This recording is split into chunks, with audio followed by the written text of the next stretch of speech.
Practice of growing the same crop in the same field year after year. This is a practice which is detrimental to soil health and ironically started its roots in a time of famine. This famine spread from Mexico to India and initiated something called the Green Revolution. The Green Revolution started in Mexico in the 1930s and 40s scientist when a scientist named Norman Borlaug or something, I really don't know how to pronounce it, introduced high yield varieties of corn, wheat, and rice. And these sound awesome until you realize that they require an extreme amount of chemical fertilizers and pesticides to grow them. These varieties were, however, undeniable yielders, as by 1956 Mexico was a top exporter of wheat, and not to mention the Rockefeller Foundation and all their bread making this possible and facilitating the introduction of the high yield varieties in Mexico. However, the Green Revolution was a much bigger thing across the ponds over in India in the 1940s. In the 1940s in India, there was widespread famine, which killed approximately 2 to 3 million people. So, a scientist worked in conjunction with Gandhi to introduce the same high yield varieties in India. I would name the scientist, but I don't know how to pronounce that. So I'm going to do my best to put it like right here. You know, in order for them to demonstrate the effectiveness of these varieties, the scientists ordered 18,000 tons of these high yield variety seeds. Before they had purchased the seeds, they were producing around 12 million pounds of wheat every single year. After they purchased the seeds in 1970, they were producing around 20 million pounds a year. And with the goal of tripling wheat production, they didn't triple it, but that's pretty good. That's 8 million pounds. Like, 8 isn't that big of a number, but when you put a bunch of zeros behind it, that ain't too bad. Not to mention their production of rice had also surged during this point, and by 1971, they were completely sustaining themselves. This, however, wasn't working out too well because they were supplying a lot of calories, but they weren't supplying the right amount of nutrients, which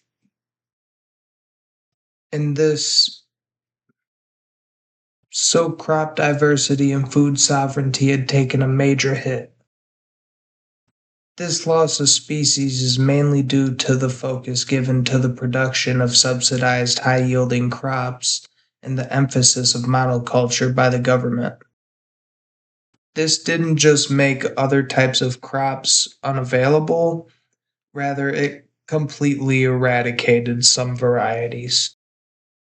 Not to mention that they were also destroying their native soil because these high yield varieties required chemical fertilizers and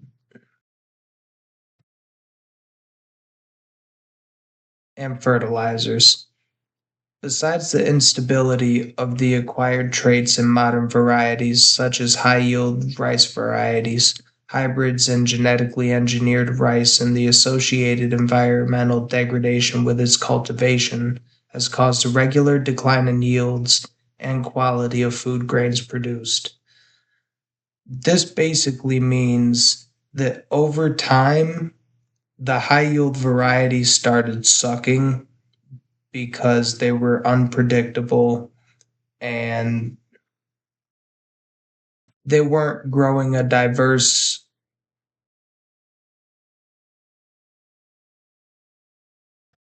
Their land was not only being They weren't only just ruining their land, they were also depriving their people of the nutrients they needed. Directly or indirectly, I doubt it was directly because their leader was Gandhi, notoriously a pretty good notoriously a pretty good guy, did sleep in bed naked with children. But as a result of this, nutrient deficiencies were very common amongst the Indian people.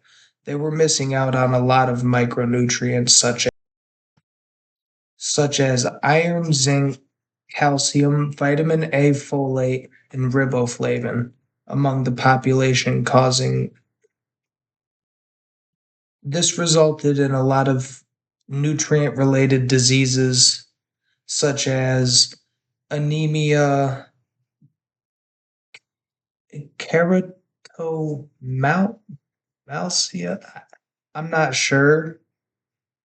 It makes your corneas go soft and it results in blindness. Also infertility. Yeah, that sucks. Yeah, that sucks. Um Anemia, though, is a dietary issue most common in countries that have trouble supplying the right amount of nutrients to their population. The United States has roughly 30 million anemic people as a result of their diet. Anemia messes with your immune system. Anemia will primarily mess with your immune system and your reproductive health. Anemia will mess with your immune system, your reproductive health, your weight, and your motor cognitive function. Basically, like you won't move as well. I don't know the scientific reason behind this, but it has to be something to do with blood. After all this, I hope you can tell that I'm really not a fan of monoculture, even though I have given credit where credit is due. Like, it's pulled multiple countries out of famine. More the high yield varieties and the fact that they were growing in a monoculture, I'm sure they really could have helped themselves there, but at the same time, there wasn't the most information available in the 1960s. But yeah, if not for high yield varieties, India might have been fucked. Modern agriculture in the United States primarily makes use of monocultures. Ugh. Modern agriculture, also known as industrial agriculture, makes use of monoculture. So many cultures here, I swear to fucking God, dude. They make use of monoculture to produce a massive amount of junk food, biofuel, and animal feed primarily. This animal feed and biofuel is mainly made up of corn and soy, which are our top two subsidized crops. Not to mention that only 15% of corn growth goes to human consumption, and that is split up between canned corn, corn syrup, corn flakes, and corn snacks. So I don't actually know how much fresh corn is actually being put into grocery stores for human consumption, but I do know that we really can't avoid it. We eat corn, we breed corn, we drink corn, and we wear corn, god damn it.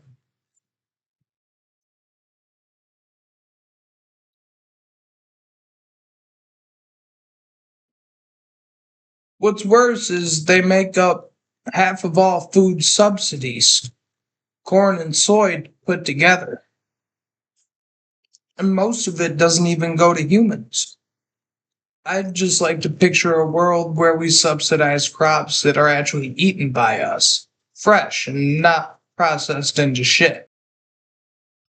Crop subsidies are basically federal money to support the growth of a certain commodity, though. Like our top three are corn, soy, and cotton. Junk food and clothing, you know. These were first introduced to help with the price of food during the Great Depression. And this was cool back then, but now it's mostly just being abused to produce junk for the American people. And I believe that this is actually a great contribution to food insecurity, which is a huge problem across the United States, but is an issue, especially in the southern tier and the New York City region of New York State. This was addressed in a letter by Leah Webb, our senator here in New York, one of them at least. Yeah, many senators, by the way.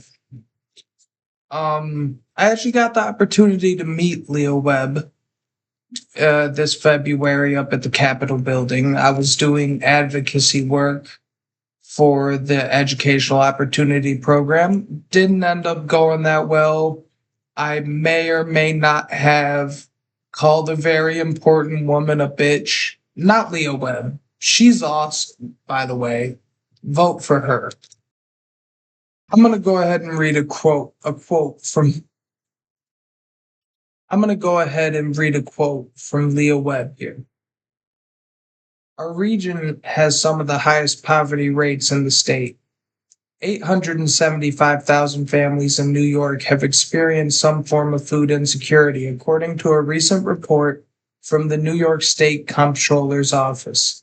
This means that many of our neighbors experience mild to moderate food insecurity and lack consistent access to enough safe, and nutritious food to sustain growth and development for children and families experiencing food insecurity.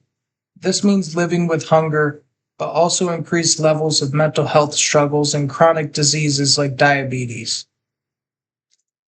This is diabetes and food insecurity put in the same sentence to a regular person might sound crazy, but it's really not that crazy when the healthiest food is the most expensive food. It's really a price displacement. Junk food is the cheapest shit. This bag of chips right here was like $1 or something. Per pound the other day, I was looking at yellow watermelon and it was like the biggest issue is our government has a duty to supply calories and not nutrients, leading to all the shit in our food system. And with the biggest farms in our food system mostly producing our top three subsidized crops, which are mostly not even going to human consumption as fresh vegetables. It's really made it a financial difficulty. Mm. And our current